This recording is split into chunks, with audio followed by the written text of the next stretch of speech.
Hey YouTube, I just wanted to put together a quick video. I wanted to discuss confirmation bias, especially within the silver community at times. I like to watch all kinds of different videos, and I do enjoy a good old-fashioned silver to the moon video every now and then. I do. It's fun. Don't worry, I have my BS filter firmly in place. I decide for myself. But it's always fun to hear somebody lay out a case as to why someday silver could be on par with gold. Okay? I don't believe we'll ever get there, but you know what? It's fun to hear. It's fun to hear somebody validate your investment decision with passion. It is. Not always so fun to hear somebody lay out a negative case for silver. Does that mean we shouldn't listen to it? Now, don't get me wrong. I'm not talking about the guys that go around in silver videos calling everybody fools and morons and laughing at you for buying silver. Because honestly, that's not an effective way of communicating your point. Okay? But what about the guys that basically lay out a case and say, look, silver may not be a good buy here, and here's why I think. Do you listen to that person? Do you consider what they're saying? Silver is such a complex investment. It actually cracks me up, and it's really actually pretty fun for me to watch. Is it a precious metal? Is it money? Is it a commodity? Is it a precious commodity? Is it all of them? I vote for all of them. But you know what? Sometimes it'll trade just like a commodity. Sometimes it trades more like copper than gold. Sometimes it trades more like gold than copper. So the way I look at it is sometimes silver will put on her evening dress and get all dolled up and trade like gold. Sometimes she'll throw on a pair of sweatpants and a baseball cap and trade like copper. So yes, mining supply, demand, all that stuff comes into play with the price of silver. It's funny. The way I like to look at it is, you guys know I'm a huge Dolphins fan. Huge. And, I watch every game that I can. I've bought all the, the figurines and the football cards and everything else my entire life.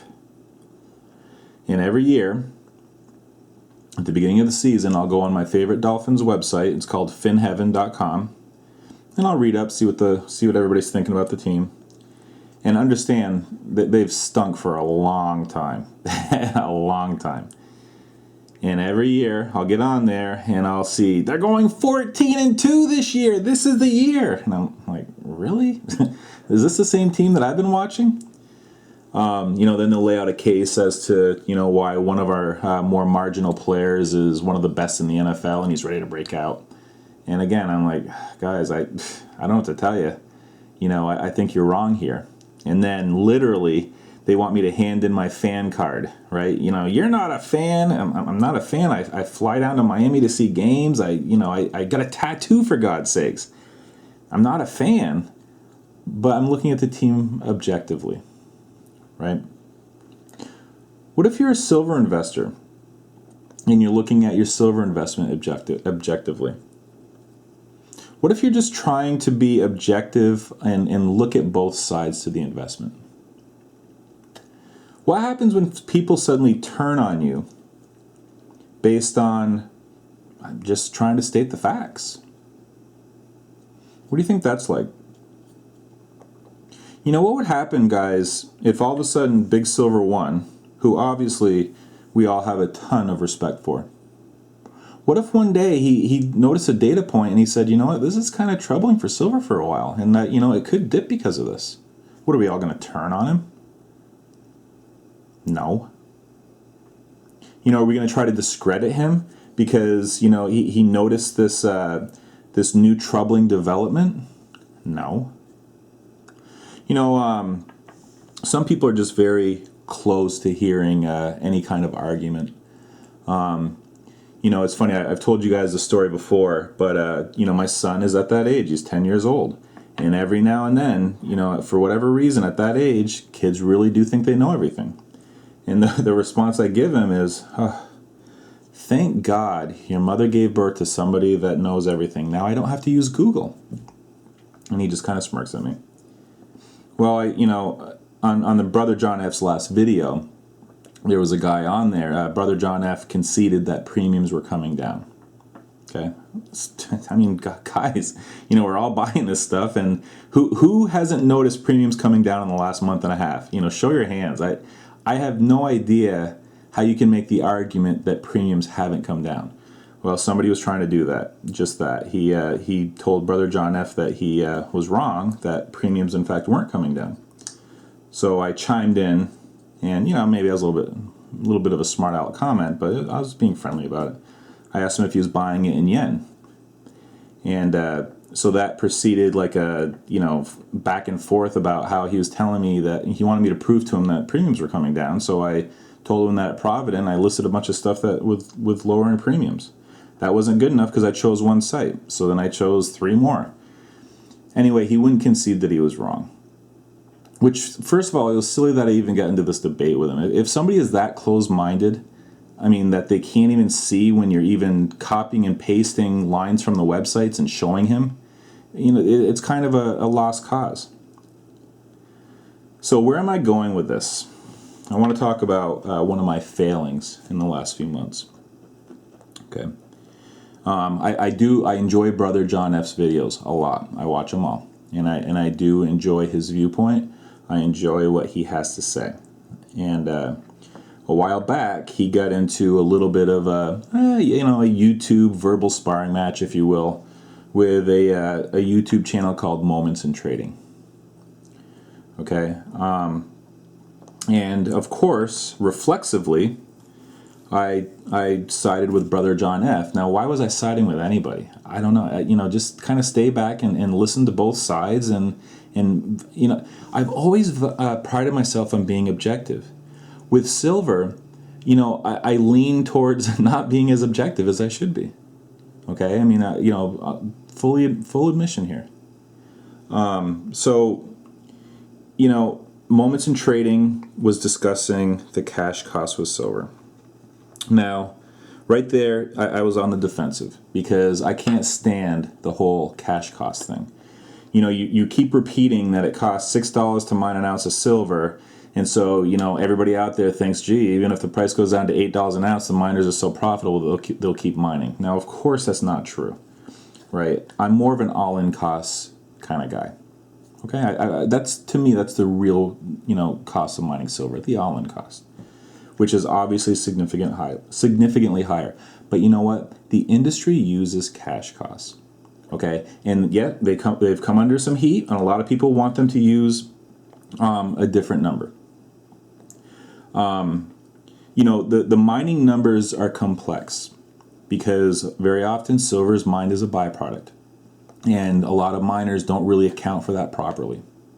Okay, of course, if the price of silver was higher, there would be a lot more primary silver mines because their primary revenue generator would be silver.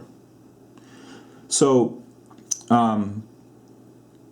anyway, going back to Moments in Trading, I basically, I was on my heels. I was defensive because he brought up cash costs, and, we went back and forth on it a little bit. Do you know what the number one question people PM me about that they don't understand? Mining costs. There is definitely a lack of really easy to access information with mining costs. Okay, so here I've got a guy, Moments in Trading, who puts in exhaustive hours putting these videos together, laying everything out there in an easy to understand way. So what do? I basically ignore them, of course.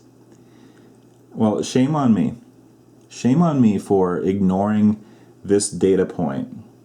Shame on me for just, I know that copper will often trade as a commodity. I know that supply is extremely important into the market.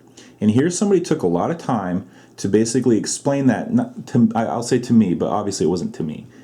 He took all this time to explain this, and I basically ignored it because I was more into confirmation bias and hearing silver to the moon rather than listening to objective analysis. Plus, I had immediately compartmentalized him and thought he's, he has an agenda and he's against silver.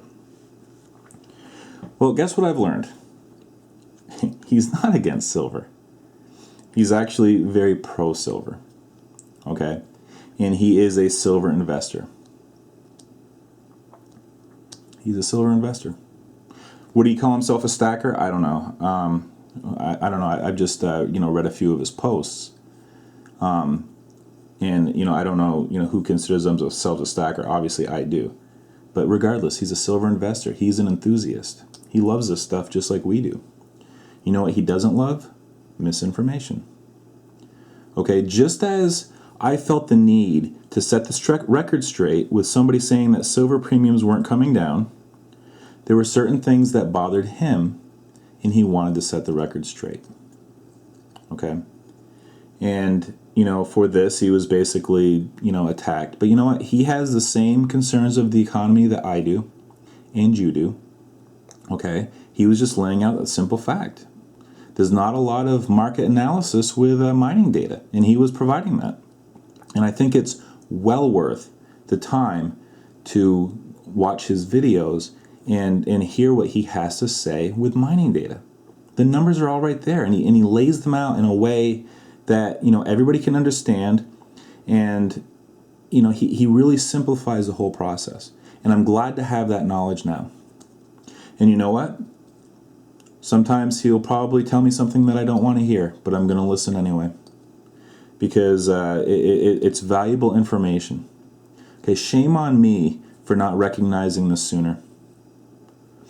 Now, understand, the reason that I buy silver, and most of you too, is really, most of it's really the Fed actions and our monetary policies and seeing that the dollar can't continue the way it is and the economy can't continue the way it is.